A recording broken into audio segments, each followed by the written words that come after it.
Doctor YS Rajasekhar Reddy గారి 75వ జయంతి సందర్భంగా Andhra Pradesh Congress party మిత్రుడు గిడుగు రుద్రరాజు అధ్యక్షతన ఆంధ్రప్రదేశ్ కాంగ్రెస్ పార్టీ అధ్యక్షురాలు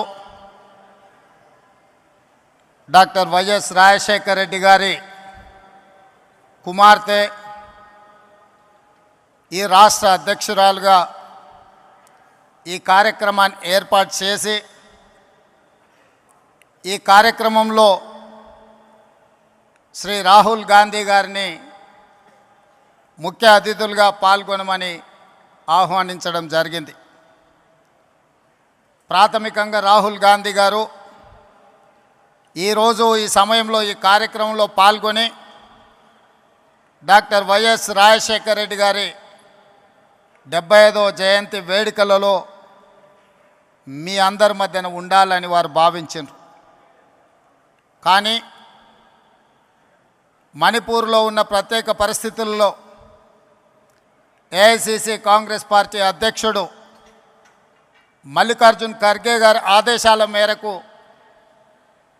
వారు మణిపూర్ రాష్ట్ర పర్యటనకు వెళ్తూ నన్ను ఆదేశించడం జరిగింది. ఆంధ్రప్రదేశ్ కాంగ్రెస్ పార్టీ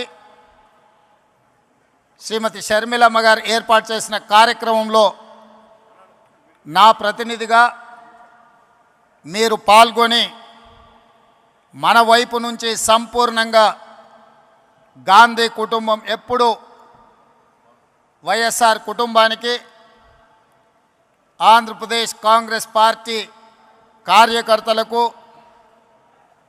వైఎస్ఆర్ అభిమానులకు అండగా నిలబడతామని చెప్పి మీరు వెళ్ళి వాళ్ళ మధ్యలో నించొని చెప్పి రావాల్సిందిగా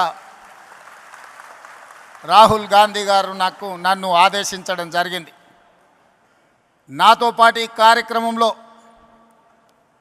ఆంధ్రప్రదేశ్ ఇన్ఛార్జ్ మాణిక్ ఠాగూర్ గారు, తెలంగాణ ఇన్ఛార్జ్ దీపదాస్ మున్షి గారు, ఆంధ్రప్రదేశ్ మాజీ అధ్యక్షులు రఘువీరారెడ్డి గారు, డాక్టర్ కేవీపీ రామచంద్రరావు గారు, మా సహచర మంత్రివర్గ సభ్యులు, ముఖ్యంగా మా మిత్రుడు పట్టి విక్రమార్క గారు, మిగతా మంత్రివర్గ సభ్యులు అందరూ కూడా ఈ కార్యక్రమంలో పాల్గొని ఈరోజు ఈ వాతావరణం చూస్తుంటే ఎవరైనా ఎవరి కుటుంబంలో ఎంత దగ్గర వాళ్ళు చనిపోయినా నెలకో 2 నెలలకో 3 నెలలకో వారి జ్ఞాపకాలు మన నుంచి దూరం అవుతూ ఉంటాయి.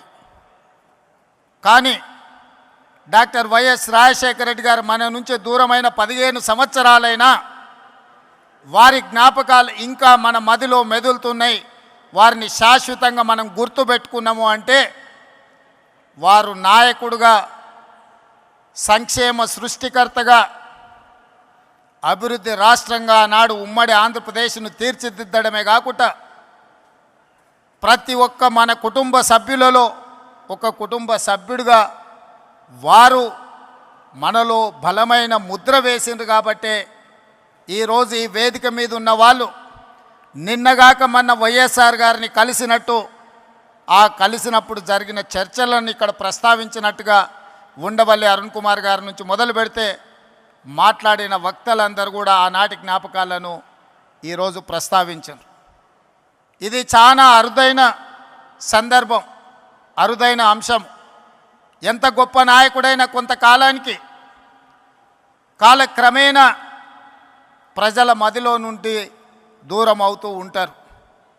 కానీ డాక్టర్ వైఎస్ రాజశేఖర రెడ్డి గారి కాలం గడిచిన కొద్దీ, సంవత్సరాలు పోయిన కొద్దీ ఇంకా బలంగా పేదవాళ్ళ మదిలో, పేదవాళ్ళ గుండెల్లో ఇప్పటికీ గుర్తుండిపోయే విధంగా వారు ఉన్నారు అనంటే, వారు ఉన్నప్పటికంటే ఈరోజు వారు లేని లోటు మనందరికీ కనిపిస్తుంది.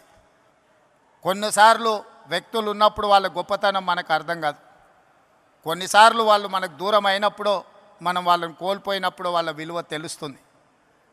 ఈరోజు రెండు రాష్ట్రాలలో సంక్షేమమైన అభివృద్ధి అయినా ప్రజలతో మమేకమైన నాయకుడి గురించి చర్చ జరిగినప్పుడల్లా రాజశేఖర రెడ్డి గారు లేని లోటు ఈ సమాజం గమనిస్తుంది, ఈ సమాజం చర్చించుకుంటుంది. అందుకే ఈరోజు పార్టీగా ఆంధ్రప్రదేశ్లో కాంగ్రెస్ బలహీనంగా ఉన్న రాజశేఖర రెడ్డి గారి అభిమానులకు ఈ రాష్ట్రంలో కొదవలేదు, తెలంగాణలో కొదవలేదు. ఈరోజు అక్కడైనా ఇక్కడైనా లక్షలాదిగా వైఎస్ఆర్ అభిమానులు ఉన్నారు అని అంటే వారు బలమైన ముద్ర మనకు వారు ఇచ్చిండ్రు. ఇక్కడ వేదిక మీద ఉన్న మిత్రులందరికీ అధికారంలో ఉన్నప్పుడు కానీ కాంగ్రెస్ పార్టీలో ఉన్నప్పుడు కానీ వాళ్లకు ఒకే రకమైన అనుభవాలు ఉన్నాయి. నాకు మాత్రం భిన్నమైన అనుభవం ఉంది వైఎస్ఆర్ గారితో. నేను మొదటిసారి 2007లో మొట్టమొదట స్థానిక సంస్థల నుంచి శాసనమండలి సభ్యుడిగా నేను కావచ్చు, మా మిత్రుడు భట్టి గారు కావచ్చు, లేదా మా గిడుగు రుద్రరాజు గారు కావచ్చు, లేదా పెద్దలు సిపిఐ నారాయణ గారు, వాళ్ళు ఎవరు ముఖ్యమంత్రిగా ఉన్నా వాళ్ళతో కలిసి ఉన్నా వాళ్ళతో కలిసి లేకపోయినా సమస్యల్ని గుర్తు చేసే విధానంలో మనమందరం చూస్తూ 2007 మొదటిసారి శాసనమండలి సభ్యుడిగా సభకు వెళ్ళినప్పుడు ఐఏఎస్కు ఐపీఎస్కు ప్రిపేర్ అయ్యే వాళ్ళు కూడా రాత్రంతా చదివేవాళ్ళు నాకు తెలీదు. చదివితేనే ఐఏఎస్ అయ్యినరో కాలేదో నాకు తెలీదు. కానీ శాసనమండలి సమావేశాలు వస్తున్నాయి అని అంటే సమస్యల్ని ప్రస్తావించాలని, సమస్యల లోతులను తడమాలని, వైఎస్ఆర్ దృష్టిని ఆకర్షించాలని, వైఎస్ఆర్ గారి ముందల బలమైన వాదనను వినిపించాలి అని రాత్రంతా చదువుకొని ఉదయం సరాసరి శాసనమండలికి వెళ్ళి వారి ముందు చాలా విషయాలను, ప్రభుత్వం తీసుకుంటున్న సంక్షేమ అభివృద్ధి కార్యక్రమాలను ప్రస్తావించి బలమైన వాదనను వినిపించేది. అదే కాదు 2009లో మళ్ళీ వైఎస్ఆర్ గారు రెండవసారి ముఖ్యమంత్రి అయినప్పుడు నేను మొదటిసారి శాసనసభ్యుడిగా ఎన్నికైన అదే విధానాన్ని కొనసాగిస్తూ మొట్టమొదటి బడ్జెట్ సమావేశాలలో వైఎస్ఆర్ గారు బడ్జెట్ను ప్రవేశపెట్టిన తర్వాత ప్రధాన ప్రతిపక్ష పార్టీ నుంచి దాదాపుగా 40 నిమిషాలు ఏకధాటిగా అంశాలను ప్రస్తావించినప్పుడు మధ్య మధ్యలో ముఖ్యమంత్రిగా పిల్లవాడని కాకుండా ప్రోత్సహించాలన్న ఆలోచనతోని నేను లేవనెత్తిన అంశాలకు డాక్టర్ వైఎస్ రాజశేఖర రెడ్డి గారు లేచి సమాధానం ఇచ్చేవాళ్ళు. పక్క నుండి నాకు తెలిసి శైలజనాథ్ గారు అనుకుంటా, ఆయన అట్లానే మాట్లాడుతుంటాడు. సార్ మనం రిప్లై ఇస్తే ఇంకెక్కువ మాట్లాడతాడు, మనం చెప్పకపోవడమే మేలేమో అని చెప్పి నేను అనుకుంటున్నాను, నాకు గుర్తున్నంత వరకు చెవిలా. కానీ వైఎస్ఆర్ గారు ఏమన్నారంటే, కొత్తగా సభలోకి వచ్చిన సభ్యులు అవగాహనతో మాట్లాడుతున్నప్పుడు మనం సమాధానం ఇవ్వడం ద్వారా వాళ్ళని ప్రోత్సహించాలి, తద్వారా నాయకత్వం బలపడుతుంది అని చెప్పి వైఎస్ఆర్ గారు ఆనాడు మాట్లాడినరు. ఈరోజు తెలంగాణ రాష్ట్ర ముఖ్యమంత్రిగా సభానాయకుడిగా నేను అక్కడ కూర్చున్నప్పుడు మొట్టమొదట గుర్తు చేసుకున్నది వైఎస్ఆర్ గారు ఆ రోజు మాట్లాడిన విషయం. ఎవరైనా సభ్యులు సభలో కొత్తగా వచ్చినా కూడా వాళ్ళ అంశాలను ప్రస్తావించినప్పుడు వాటిని వినాలి, కొత్త సభ్యులు మాట్లాడుతున్నట్టు సభలో కూర్చోవాలి, ప్రభుత్వం వైపు నుంచి సమాధానం చెప్పడం అనేది అది మన బాధ్యత, నాయకుడి యొక్క లక్షణము అని చెప్పి వైఎస్ఆర్ నుంచి నేర్చుకున్న అనుభవం మాకున్నది. పాలకపక్షంలో ప్రభుత్వంలో సంక్షేమం అభివృద్ధే కాదు, ప్రతిపక్షంలో ఉన్నప్పుడు మన పట్ల వైఎస్ఆర్ గారు వ్యవహరించిన తీరు కూడా ఈరోజు మనం ఆదర్శంగా తీసుకోవాల్సిన అవసరం ఉన్నది. ఏదైనా ముఖ్యంగా కమ్యూనిస్టు సోదరులు కావచ్చు, ప్రతిపక్షాలు కావచ్చు, ప్రజల తరఫున అంగన్వాడీ వర్కర్స్ కావచ్చు, ఆశా వర్కర్లు కావచ్చు, రిక్షా కార్మికులు కావచ్చు, చిన్న చిన్న కార్మిక సంస్థల నుంచి కూడా ఏదైనా రిప్రజెంటేషన్ తీసుకెళ్ళినప్పుడు సాయంత్రం 4 గంటల నుంచి 6 గంటల వరకు ప్రతిపక్షాలతో, కార్మిక సంఘాలతో, రైతు కూలీ సంఘాలతో డాక్టర్ వైఎస్ రాజశేఖర రెడ్డి గారు సమయం ఇచ్చి వాళ్ళు ఇచ్చే విజ్ఞప్తులు తీసుకొని ఆ సమస్యల్ని పరిష్కరించేటందుకు ప్రయత్నం చేసేవాడు. ఉదయం ప్రజలు ఎవరు వచ్చినా ప్రజా దర్బార్లో వాళ్ళు ఇచ్చే విజ్ఞప్తులు తీసుకునేవాడు. ఆ విధంగా ప్రతిపక్ష నాయకుడిగానే కాదు, రాష్ట్ర ముఖ్యమంత్రిగా నాడు వారు ఒక చెరగని ముద్ర వేసిండ్రు. కాబట్టి ఈరోజు వేలాదిగా మీరు ఈరోజు ఇక్కడికి వచ్చి రాజశేఖర రెడ్డి గారి 75వ జయంతిలో మీరందరూ పాల్గొన్నారు. ఇవాళ ఈ రాష్ట్రంలో ప్రత్యేకమైన పరిస్థితులు ఉన్నాయి. దేశంలో ఏ రకమైన పరిస్థితులు ఉత్పన్నమైనవో ఈ రాష్ట్రంలో కూడా అలాంటి పరిస్థితులే ఉన్నాయి. దేశంలో ఉన్న పరిస్థితులను 2003 సంవత్సరంలో డాక్టర్ వైఎస్ రాజశేఖర రెడ్డి గారు ఇచ్చాపురం నుంచి చేవెళ్ళ నుంచి ఇచ్చాపురం వరకు 1475 కిలోమీటర్లు ఎర్రటెండలో ఏ పాదయాత్ర అయితే చేసి ప్రజల దగ్గరికి వెళ్ళి ప్రజా సమస్యల్ని కనుక్కొని 2004లో ప్రభుత్వాన్ని ఏర్పాటు చేసి ప్రజలకు చేరువైండో అదే స్ఫూర్తితో 20 సంవత్సరాల తర్వాత సరిగ్గా 2023లో రాహుల్ గాంధీ గారు డాక్టర్ వైఎస్ఆర్ గారి స్ఫూర్తితోని కన్యాకుమారి నుంచి కశ్మీర్ వరకు 4000 కిలోమీటర్లు మండు టెండల్లో మంచు కొండల్లో పాదయాత్ర చేస్తూ ప్రజల దగ్గరికి వెళ్తూ ప్రజా సమస్యల్ని తెలుసుకుని ప్రజా సమస్యల మీద పోరాటం చేయడంతో కర్ణాటక రాష్ట్రంలో కాంగ్రెస్ అధికారంలోకి వచ్చింది, తెలంగాణ రాష్ట్రంలో కాంగ్రెస్ అధికారంలోకి వచ్చింది, హిమాచల్ ప్రదేశ్లో కాంగ్రెస్ పార్టీ అధికారంలోకి వచ్చింది. కేంద్రంలో 100 సీట్లు గెలిచి ప్రధాన ప్రతిపక్ష పాత్ర పోషించి ఈరోజు మొన్న జరిగిన పార్లమెంట్ సమావేశాలలో నరేంద్ర మోడీ గారిని మన నాయకుడు రాహుల్ గాంధీ గారు నిలదీసిన విధానం ఆనాడు 99లో రాజశేఖర రెడ్డి గారు ప్రతిపక్ష నాయకుడు పోషించిన పాత్ర ఈనాడు రాహుల్ గాంధీ గారు పోషిస్తున్న పాత్రను మనం పోల్చి చూసుకోవచ్చు. ఈ సందర్భంగా 83-84లో వైఎస్ఆర్ గారు పిసిసి అధ్యక్షుడిగా 34 సంవత్సరాల వయసులో బాధ్యత చేపట్టి 20 సంవత్సరాలు 2004 వరకు ప్రతిపక్షంలో స్వపక్షంలో ఎన్నో ఒడిదుడుకులను ఎదుర్కొని నిలబడి నిబద్ధతను నిరూపించుకొని కాంగ్రెస్ జెండా మోసి 2004లో తిరుగులేని నాయకుడిగా నాడు ఆంధ్రప్రదేశ్కు ముఖ్యమంత్రిగా బాధ్యతలు చేపట్టినారు. వారిని స్ఫూర్తిగా తీసుకోవాలి. 20 సంవత్సరాలు ఎన్నోసార్లు సొంత పార్టీ అధికారంలోకి వచ్చినా ఏ పదవి ఇవ్వకపోయినా పార్టీని వదల్లేదు, పార్టీ కార్యకర్తలను కాపాడుకునే విషయంలో వెనుకడుగు వేయలేదు. వైఎస్ఆర్ అంటే గుర్తొచ్చే మాట తప్పేది లేదు, మడమ తిప్పేది లేదు అనే పదం వైఎస్ఆర్ గారి డిక్షనరీలో ఉంది అని అంటే నాయకుడిగా వారు ఎంత బలమైన చెరగని ముద్రేసిండ్రో మనం ఆలోచన చేయాలి. 2004లో వైఎస్ఆర్ గారు ముఖ్యమంత్రిగా పదవోన్నతి వస్తే 2004లో నేను రాజకీయ అరంగేట్రం చేసిన 2004 నుంచి 2024 వరకు ప్రతిపక్షంలో ప్రజల మధ్యలో ఉండి 20 సంవత్సరాలు కొట్లాడి ఈరోజు 2024లో తెలంగాణ రాష్ట్రానికి ముఖ్యమంత్రిగా ఈరోజు మీ ముందు నిలబడి మాట్లాడుతున్నా. ఎందుకు ఈ అంశాన్ని ప్రస్తావిస్తున్నా అంటే వైఎస్ షర్మిల 2009లో రాజశేఖర రెడ్డి గారు చనిపోయిన తర్వాత వారి మరణాన్ని భరించలేక వారి మరణంతో గుండె పగిలి వందలాది మంది చచ్చిపోతే ఓదార్పు యాత్ర మొదలుపెట్టి షర్మిల గారు ఈరోజు ఆంధ్రప్రదేశ్లో కానీ తెలంగాణలో కానీ కాంగ్రెస్ పార్టీ కార్యకర్తలను వైఎస్ఆర్ అభిమానుల మధ్య అలుపెరగని పోరాటం చేస్తున్నారు.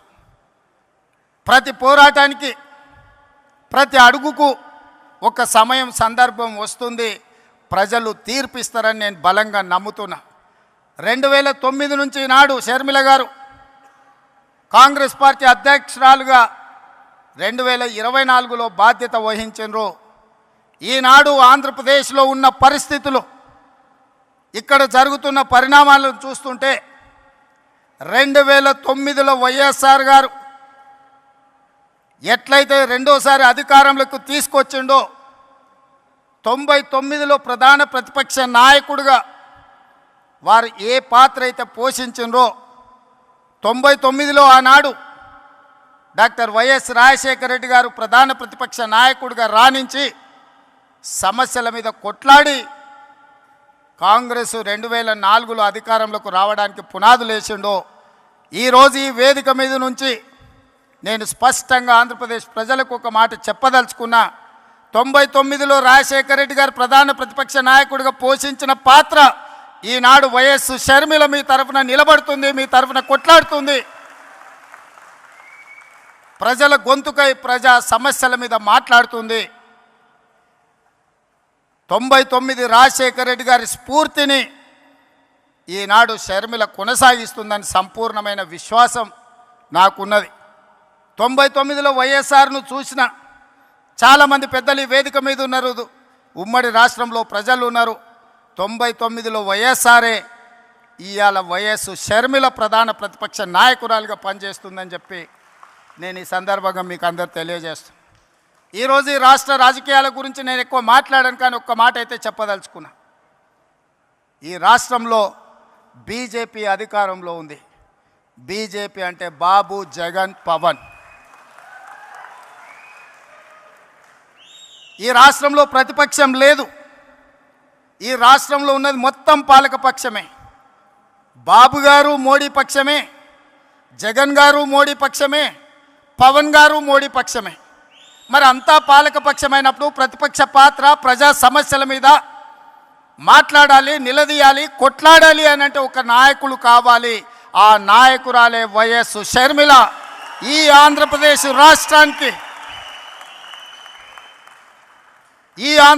రాష్ట్రానికి ప్రజల పక్షాన, బడుగు బలైన దళిత గిరిజన మైనారిటీ మహిళల పక్షాన నిలబడి కొట్లాడేది, నిలబడి మాట్లాడేది, ఢిల్లీతో నిలబడి కలబడేది వైఎస్ షర్మిల. షర్మిల గారి నాయకత్వంలో మీరు పనిచేయండి. తప్పకుండా 2029లో రాజశేఖర రెడ్డి గారు ఏ విధంగా అయితే 1984లో ప్రస్తావన మొదలుపెట్టి 2004లో 20 సంవత్సరాలు కొట్లాడి ఆనాడు ఉమ్మడి ఆంధ్రప్రదేశ్కు ముఖ్యమంత్రి అయిండో, 2009లో ఈ ప్రస్థానం మొదలుపెట్టి 2029లో ఆంధ్రప్రదేశ్ రాష్ట్రానికి వైఎస్ షర్మిల ముఖ్యమంత్రి అవుతుంది.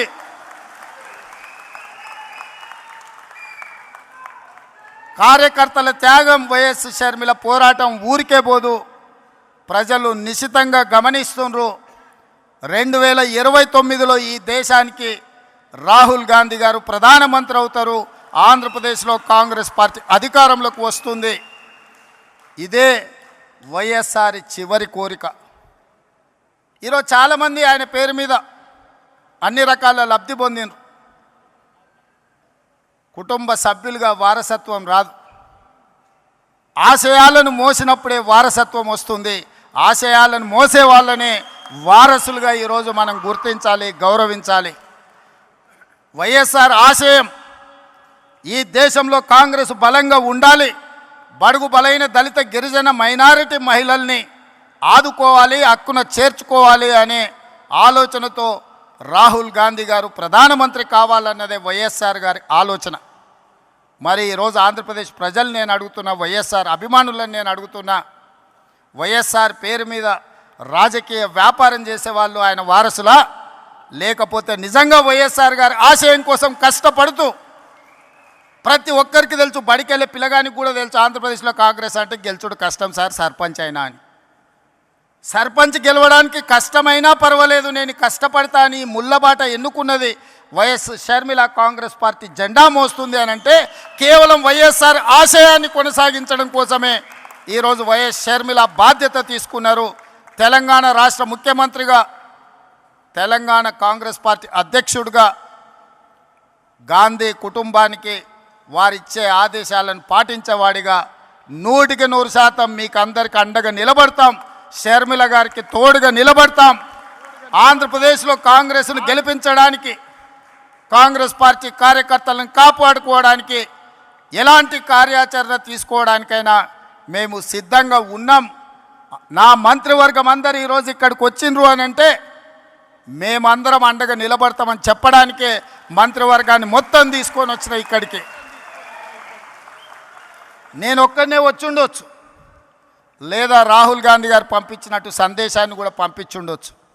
అలా కాకుండా మేమందరం, మా సహచర మంత్రివర్గ సభ్యులందరం కూడా వచ్చి వేదిక మీద కూర్చున్నాము అని అంటే మేమున్నాం మీకు అండగా నిలబడడానికి, మేముంటాం మీకు తోడుగా నిలబడడానికి. షర్మిల గారు చేసే ప్రయత్నాన్ని విజయవంతం చేయడానికి ఈ మధ్య టీవీలో, పేపర్లో చూస్తున్న కడప పార్లమెంట్కు ఉప ఎన్నికలు రావచ్చు అని. నిజంగానే ఉప ఎన్నికలు వస్తే ఊరూరు తిరిగే బాధ్యత నేను తీసుకుంటా.